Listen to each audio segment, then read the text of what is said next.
कल्पना कीजिए, आज से लगभग 4,500 साल पहले जब दुनिया की बड़ी बड़ी सभ्यताएं सिर्फ कच्चे मकानों में रहना सीख रही थीं, तब हमारी धरती पर एक ऐसी तकनीक जन्म ले चुकी थी जिसने आज के आधुनिक इंजीनियर्स के भी होश उड़ा दिए हैं। एक ऐसा शहर जिसका बंदरगाह इतना उन्नत था कि आज की सैटेलाइट मैपिंग और टाइडल साइंस भी उसके आगे घुटने टेक दे।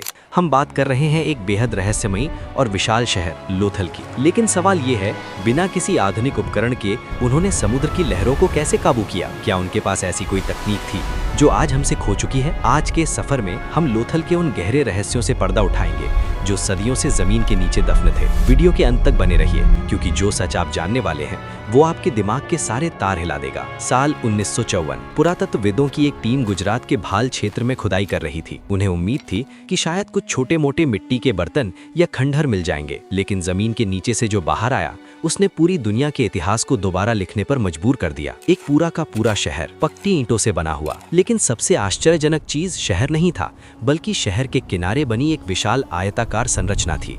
ये लगभग 214 मीटर लंबी और 36 मीटर चौड़ी थी, यानी आज के किसी बड़े फुटबॉल स्टेडियम जितनी विशाल। शुरू में लगा कि ये कोई पानी का बड़ा टैंक होगा, लेकिन जब इसकी गहरी जांच हुई तो वैज्ञानिकों के रोंगटे खड़े हो गए। ये कोई टैंक नहीं था, ये दुनिया का सबसे पुराना और सबसे वैज्ञानिक तरीके से बनाया गया टाइडल डॉकयार्ड था। एक ऐसी जगह जहां बड़े बड़े समुद्री जहाज आते थे। लेकिन हैरानी की बात ये थी कि लोथल समंदर से कई किलोमीटर दूर था। फिर ये जहाज वहां तक पहुंचते कैसे थे? यहीं से शुरू होता है लोथल का सबसे बड़ा रहस्य। उन प्राचीन इंजीनियर्स ने ध्यान दिया कि खंभात की खाड़ी में हाई टाइड और लो टाइड का एक प्राकृतिक चक्र है। उन्होंने एक ऐसी विशाल कृत्रिम नहर बनाई जो शहर के डॉकयार्ड को भोगवा नदी और समंदर से जोड़ती थी। जब हाई टाइड आती तो समुद्र का पानी जहाजों को अपने साथ धकेलकर सीधा लोथल के डॉकयार्ड तक ले आता। लेकिन असली जादू तो इसके बाद शुरू होता था। अगर लो टाइड आती तो पानी वापस समंदर में चला जाता और भारी जहाज कीचड़ में फंस जाते। इसको रोकने के लिए उन्होंने एक लॉक गेट सिस्टम बनाया था, एक ऐसी तकनीक जिसका यूरोप में हजारों साल बाद आविष्कार हुआ। उन्होंने पक्की ईंटों की दीवार बनाई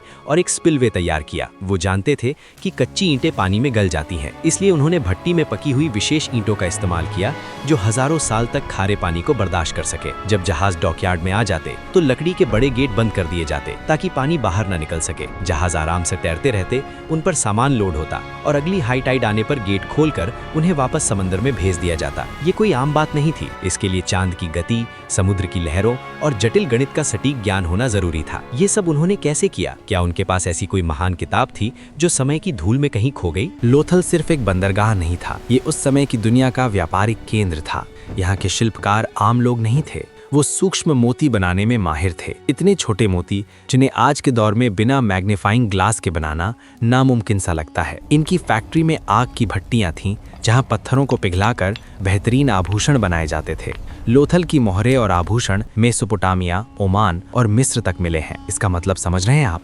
आज से 4,500 साल पहले लोथल के व्यापारी पूरी दुनिया में अपना वर्चस्व बना चुके थे। सिर्फ बंदरगाह ही नहीं, लोथल का ड्रेनेज सिस्टम और नगर नियोजन भी अपने आप में एक उदाहरण था। एक तरफ विशाल वेयरहाउस जहां दुनिया भर का खजाना रखा जाता था, और दूसरी तरफ एक ऐसा सटीक मापन सिस्टम जिसमें हर बांट का वजन मिलीग्राम तक परफेक्ट था। न कोई राजा, न कोई सेना, सिर्फ शुद्ध इंजीनियरिंग और व्यापार के दम पर एक शहर पूरी दुनिया पर राज कर रहा था। लेकिन फिर कुछ अजीब हुआ। एक ऐसी उन्नति, एक ऐसा चरम अचानक मिट्टी में कैसे मिल गया? पुरातत्वविदों को खुदाई में कुछ ऐसे प्रमाण मिले जो किसी भयानक परिणाम की तरफ इशारा करते हैं। कुछ लोगों का मानना है कि लगातार आने वाली भयानक बाढ़ ने इस शहर को तबाह कर दिया। बार बार आने वाले पानी ने डॉकयार्ड की दीवारें और उस विशाल शहर का वजूद तोड़ दिया। दूसरी थ्योरी कहती है कि टेक्टोनिक प्लेट्स में बदलाव आया, जमीन खिसक गई और समंदर लोथल से बहुत दूर चला गया। बिना समंदर के बंदरगाह बेकार हो गया और शहर वालों को ये जगह हमेशा के लिए छोड़नी पड़ी। असली वजह जो भी हो, पर सच ये है कि एक दिन अचानक लोथल की आग की भट्टियां ठंडी पड़ गईं। वो शोर शराबा, वो खजाने से भरे जहाज, वो बेहतरीन सभ्यता, सब समय के अंधकार में दफन हो गए। आज जब हम उन खंडारों को देखते हैं तो वहाँ की ईंटें आज भी चीख चीख कर उस सुनहरे दौर की गवाही देती हैं। लोथल का वो डॉकयार्ड सिर्फ ईंटों का ढेर नहीं है, वो एक प्रमाण है इस बात का कि हमारे पूर्वज कितने आगे थे। हम आज खुद को बहुत आधुनिक समझते हैं, लेकिन क्या हमारी बनाई हुई कोई चीज 4,500 साल बाद भी इतनी सही सलामत खड़ी मिल सके भी? लोथल का बंदरगाह एक सवाल छोड़ जाता है, क्या हम असल में आगे बढ़ रहे हैं या बस उस बीते हुए समय को दोबारा पाने की कोशिश कर रहे हैं? अगर इस सफ़र ने आपके अंदर भी एक आश्चर्य पैदा किया है तो इस वीडियो को एक लाइक ज़रूर दीजिए और चैनल को सब्सक्राइब कर लीजिए ताकि इतिहास के ऐसे ही गहरे रहस्य हम मिलकर खोलते रहें। मिलते हैं अगले वीडियो में एक नए रहस्य के साथ। जय हिंद।